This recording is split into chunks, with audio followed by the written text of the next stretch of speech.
Some people are going to ask, is this the lowest Manchester United could go? I think there's still a bit of room before we hit rock bottom. I think there's a still bit to go. But I want to start off and just say congratulations to Grimsby Town. What a absolute performance from Grisby Town. Their coach, I want to congratulate their fans. I want to congratulate their players. I want to congratulate the city. I want to congratulate the coaching staff, the ownership. I want to congratulate with everybody associated with Grisby Town tonight, because my word, fourth tier English football, and they've come out and played us off the park for large parts of that game. For large parts of that game, Grimsby Town played us off the park. We got bobbed around. Obviously, towards the end, the last 20 minutes, half an hour-ish, they got tired. The fitness is nowhere the levels of Premier League fitness. But actually, we found our level tonight. Because, you know what, I always say that we need to get a relegation because the fan base deserves it. The ownership model deserved it.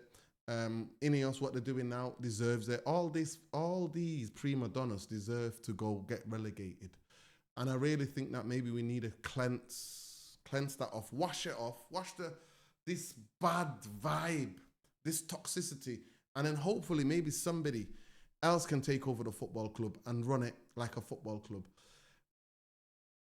But we were told in the summer, the team spirit is good. We were told the bomb squad was the toxicity. We were told it's this player, it's that player, and that player.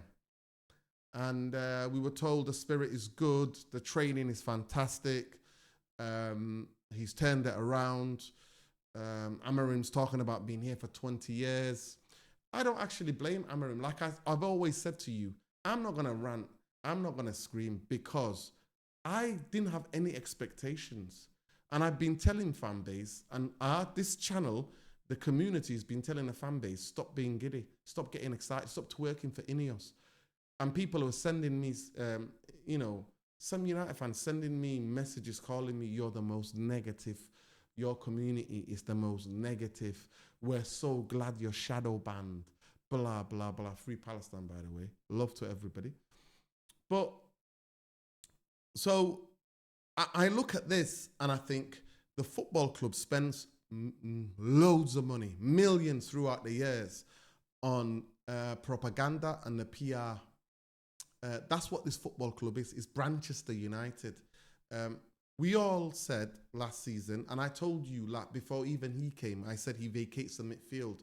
And the video is there and we talked about it. Big up Jarvis. Make sure you get locked in, Jarvis, and Stu should be live, have the match reaction. So make sure you get locked into them. But I'm not going to go live, because what's the point of going live? I'm not going to go live. I'm just going to do this match reaction. And I'm calm. I'm calm. Grisby outplayed us. They got tired towards the end. We flukily got back. And by the way, when it was 3-0, they had a perfectly good goal disallowed by the lines person. The linesman disallowed their goal. They took a wicked deflection, tried to play it, Maguire, and it took a deflection. The kid took it on his left foot, finished it beautifully. I told you about Andre Onana. So a lot of you are going to say, Onana this, Onana that. Before he even signed on a dotted line, I was telling you, Andre Onana was never going to be the guy for Manchester United. I'm not going to say Lamens is the guy. I think Manchester United need to go and get an experienced goalkeeper, and then hopefully have Lemons to be there to learn from. But I hope he doesn't come in and we don't throw him at the deep end. But going back to this football club and going back to this game, a lot of youth workers call this community negative. Well, this community just keeps it raw, real, and calls it as it is. This guy was brought in by Omar Barada. Jason Wilcox apparently has tried to wash his hands of Amarin. But this football ain't going to work. It isn't going to work. And Manchester United need to go and get a coach who has played in the Premier League. But first, actually, we deserve to hold tight with Amarim. I don't think they're going to sack him anytime soon. So more pain for the Manchester United fans, especially the ones who are getting giddy thinking that we've got Mbeumo and Cunha and that's it. Mbema Kuni are just human beings. They're not superheroes. They're not. They're not superheroes. They're not part of the Avengers. They're just footballers. And if you can't get the ball to them in the right places on the football pitch, and you don't have a very structured football team that can get the ball to them and hem teams in and actually create chances for the goal scorers, that's not going to happen. You can't think you can fake it by buying two guys who scored decent amount of goals last season in the Premier League. That ain't gonna go. Football is not on two players, not 2 against 2. It's 11 players against 11. Most of us said we needed 5 players to come into this football club and to go in that straight into the starting lineup. That's not including the goalkeeper, by the way. But nobody wanted to listen. Everybody's saying that it's been a good window. Everybody's telling us it's this and that. And unfortunately, we are where we are. Never wanted Amorim. I said after Ten Hag, get me De Zerbi because he knows the way around the Premier League. He denied us, to be fair. And then I was like, get Areola. No, the only guy that I thought maybe might do something is the Barcelona coach. But unfortunately, he went to Barcelona and the rest is history. He's doing fantastic over there. Manchester United is rotten to the core and you cannot fake it. So this tonight, last season and this has been in 13 years in the making. Gary Neville, shame on you. For me, I want everybody out. I want every Ineos employee out of this football club. I want everybody. You can't just scapegoat Amorim.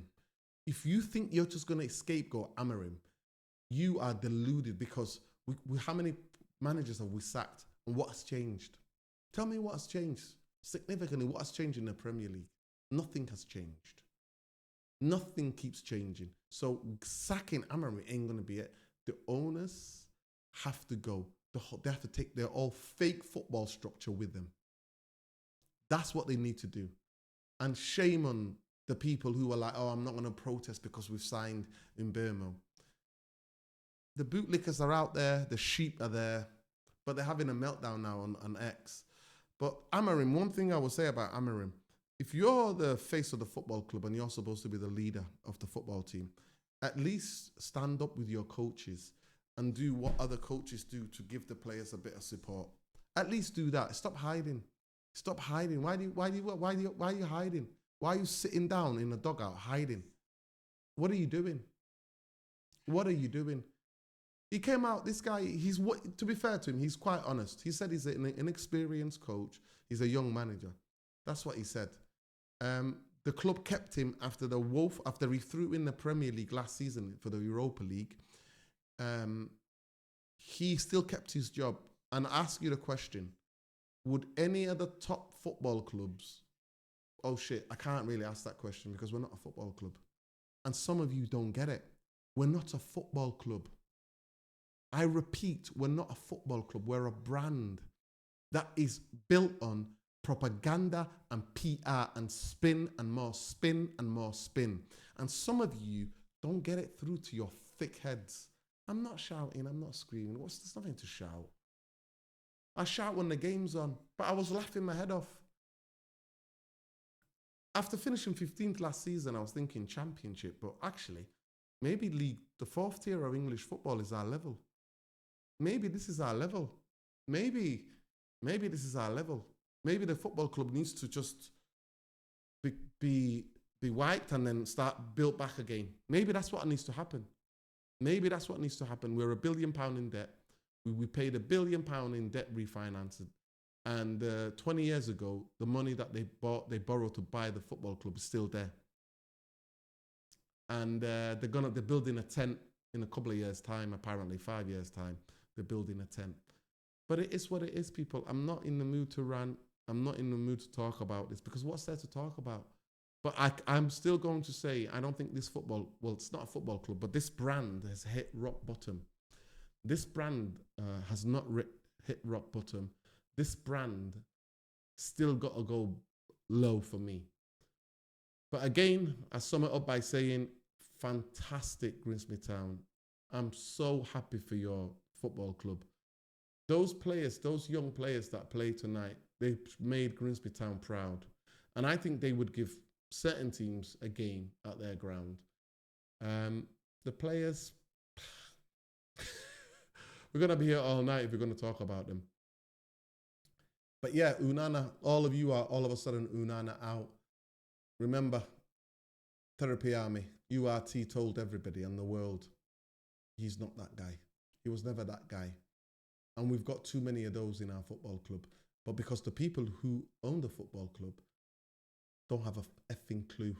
Where there is Barada, Wilcox, where there is Murta, where there is Woodwood, where there is any of those, they don't have a clue. The people who own this football club, who treat it like a brand, live across the pond. This is what we are, people. It's toxic, it's rotten, and we deserve everything we get. And those of you who are still in support of this, shame on you. I'm embarrassed on your behalf. Please subscribe to the channel. We're shadow banned. We don't deserve it, but we're shadow banned. But smash a like, subscribe to the channel. Free Palestine, free Sudan, free the Congo, free Haiti, free Syria, free everybody from militarism, colonization and imperialism. And we stand shoulder to shoulder in solidarity with everybody standing against the military machine. Win, lose or draw. F Ineos, F Glazers. We've not hit rock bottom, United fans, and F you, bootlickers and sheep. Peace.